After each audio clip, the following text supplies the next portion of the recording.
సొంత గూటికి వెళ్లేందుకు ఆ మాజీ ఎమ్మెల్యే సిద్ధమయ్యారా? మెంటల్ గా ప్రిపేర్ అయి సమయం సందర్భం కోసం వేచి చూస్తున్నారా? మనిషి కమలం పార్టీతో సహవాసం చేస్తున్న ఆయన మనసు మాత్రం పాత పార్టీ వైపే లాగుతుంది. ఎవరా మాజీ? ఈ గర్వాపసి పాలిటిక్స్ ఎక్కడో ఒకసారి చూద్దామా మరి?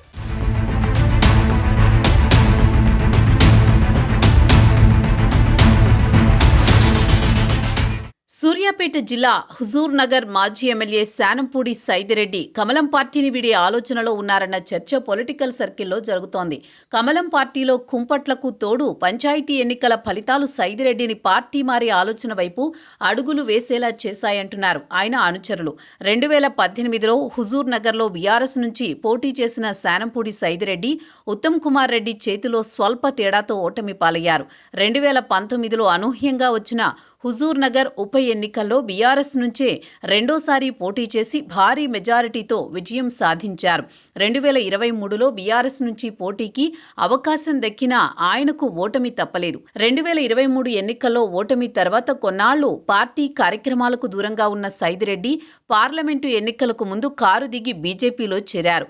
3 సార్లు పోటీ చేసిన అనుభవంతోనో లేక బీజేపీ అగ్రనేతలతో ఉన్న సన్నిహిత సంబంధాల వల్లనో బీజేపీ నుంచి నల్గొండ ఎంపీ అభ్యర్థిగా బరిలోకి దిగారు శానంపూడి సైదిరెడ్డి. గతంలో పోటీ చేసిన ఎంపీ అభ్యర్థుల కంటే మెరుగైన ఓట్లు సాధించిన సైదిరెడ్డి పార్టీ బాధ్యతలు నిర్వర్తించారు. పార్టీ జాతీయ రాష్ట్ర నాయకత్వం నిర్దేశించిన అన్ని కార్యక్రమాలకు సైదిరెడ్డి హాజరయ్యారు. పలు రాష్ట్రాల అసెంబ్లీ ఎన్నికల ప్రచార బాధ్యతలు కూడా నిర్వహించారు.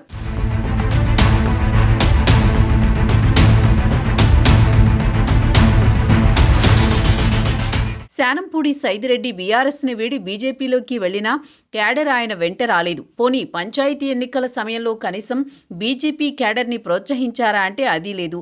అసలు ఆయన పంచాయతీ ఎన్నికల సమయంలో హుజూర్ నగర్ సెగ్మెంట్లో సైదిరెడ్డి కాలు కూడా పెట్టలేదు. కానీ పాత క్యాడర్తో టచ్లో ఉన్నారన్న టాక్ మాత్రం నడుస్తోంది.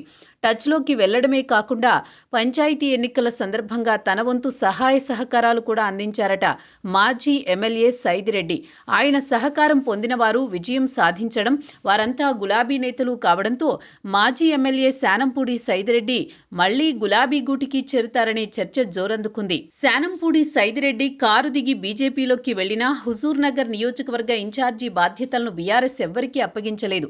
దీంతో శానంపూడి సైదిరెడ్డి కంబ్యాక్ అనే వార్తల్ని బలాన్నిచ్చినట్లయింది. ఎలాగూ పార్టీ సింబల్తో జరిగే ఎన్నికలు కాకపోవడం, పార్టీలు బీఫామ్లిచ్చే ఛాన్స్ కూడా లేకపోవడంతో తనతో టచ్లో ఉన్న వారందరికీ పంచాయతీ ఎన్నికల్లో తన వంతు సహకారం అందించారు సైదిరెడ్డి. అయితే ఇటీవల బీజేపీలో వచ్చిన పదవుల బాధ్యతలు అందుకున్న కొందరు నేతలు దూకుడు, మరికొందరు నేతలతో విభేదాలతో పార్టీ కార్యక్రమాల్లో అంటీ ముట్టనట్టే ఉంటున్నారు సైదిరెడ్డి. అటు గులాబీ నేతలతో టచ్లో ఉండడం, లోకల్ బీజేపీ నేతలతో అంటీ ముట్టనట్లు వ్యవహరిస్తూ ఉండడంతో ఆయన పార్టీ మారే ఛాన్స్ లేకపోలేదనే చర్చ రెండు పార్టీల్లో జరుగుతోంది.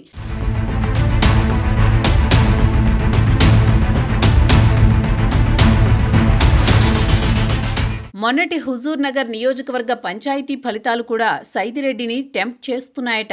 మెజారిటీ పంచాయతీల్లో కాంగ్రెస్ విజయం సాధించినా మండల కేంద్రాలు, పెద్ద పంచాయతీల్లో బీఆర్ఎస్ విజయం సాధించడం సైదిరెడ్డిని ఆలోచనలో పడేశాయని చెబుతున్నారు.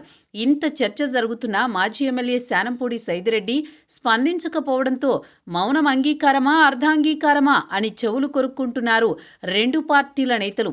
పార్టీ మారే ముచ్చట సరే, కానీ గులాబీ పార్టీని వీడుతూ పార్టీ అధినేత పైన, జిల్లా మాజీ మంత్రి జగదీష్ రెడ్డి పైన ప్రత్యక్షంగా పరోక్షంగా చేసిన విమర్శలు, ఆరోపణల సంగతేంటని అంటున్నారు మరికొందరు నేతలు.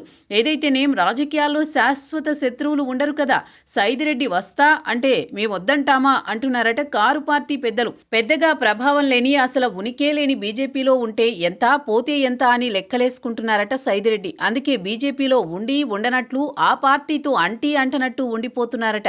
సొంత నియోజకవర్గంలో 2 చోట్ల మున్సిపల్ ఎన్నికలు జరుగుతున్నా ఇంతవరకు అభ్యర్థుల ప్రకటన చేయకపోవడం, ఏమాత్రం పట్టించుకోకపోవడం వంటి పరిణామాలు గమనిస్తున్న వారంతా శానంపూడి సైదిరెడ్డి బీజేపీలో కొనసాగడం అనుమానమే అని, సొంత గూటికి వెళ్లేది ఖాయమే అని అంచనాకొచ్చారు. మరి సైదిరెడ్డి నెక్స్ట్ ఏం చేయబోతున్నారనేది సస్పెన్స్ గా మారింది.